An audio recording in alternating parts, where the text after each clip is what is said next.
அனைவருக்கும் வணக்கம்.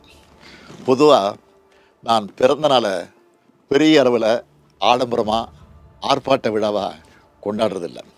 ஆனால் கழக உடன்பிறப்புகள் மக்களுக்கான நலத்திட்ட உதவிகள் வழங்குறது, கழக அரசோட சாதனைகளை, கழக கொள்கைகளை எடுத்து சொல்கிற பொதுக்கூட்டங்கள் நடத்துறதுன்னு செயல்படுவாங்க. இந்த முறை என்னுடைய பிறந்தநாள் வேண்டுகோளாக என் உயிரோடு கலந்திருக்கும் தலைவர் கலைஞரின் அன்பு உடன்பிறப்புகளுக்கு ஒரு கோரிக்கையை முன்வைக்கிறேன். இன்றைக்கி தமிழ்நாடு தன்னுடைய உயிர் பிரச்சனையான மொழிப்போரையும் தன்னுடைய உரிமை பிரச்சனையான தொகுதி மறுசீரமைப்பையும் எதிர்கொண்டிருக்கு. இதனுடைய உண்மையான நோக்கத்தை நீங்கள் மக்களிடம் கொண்டு சேர்க்க கேட்டுக்கிறேன். தொகுதி மறுசீரமைப்பு என்பது நம்ம மாநிலத்தோட சுயமரியாதை, சமூக நீதி, நம்ம சமூக நல திட்டங்களை பெரிதும் பாதிக்கும். இதை நீங்கள் மக்களிடம் கொண்டு செல்ல வேண்டும்.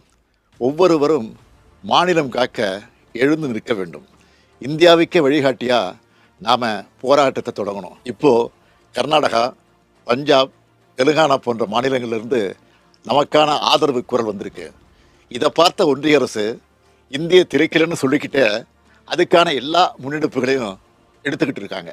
மும்மொழி கொள்கையை ஏற்றுக்காததால் நமக்கான பணமும் இன்னமும் தரலை. அதேபோல் தமிழ்நாட்டுக்கான தொகுதிகளை குறைக்க மாட்டோம்னு மட்டும்தான் சொல்கிறாங்களே தவிர மற்ற மாநிலங்களோட எண்ணிக்கையை அதிகரிக்க மாட்டோம்னு சொல்ல மாட்டுறாங்க.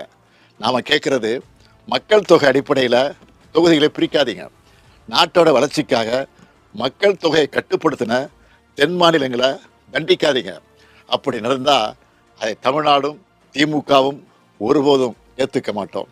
நாம் ஒரு உறுதி எடுத்துக்கணும். தமிழ்நாட்டின் நலனையும் எதிர்காலத்தையும் யாருக்காகவும் எதற்காகவும் விட்டுத்தர மாட்டோம். தமிழ்நாட்டுக்காக ஒன்றுபட்டு போராடுவோம். தமிழ்நாடு போராடும், தமிழ்நாடு வெல்லும். நன்றி, வணக்கம்.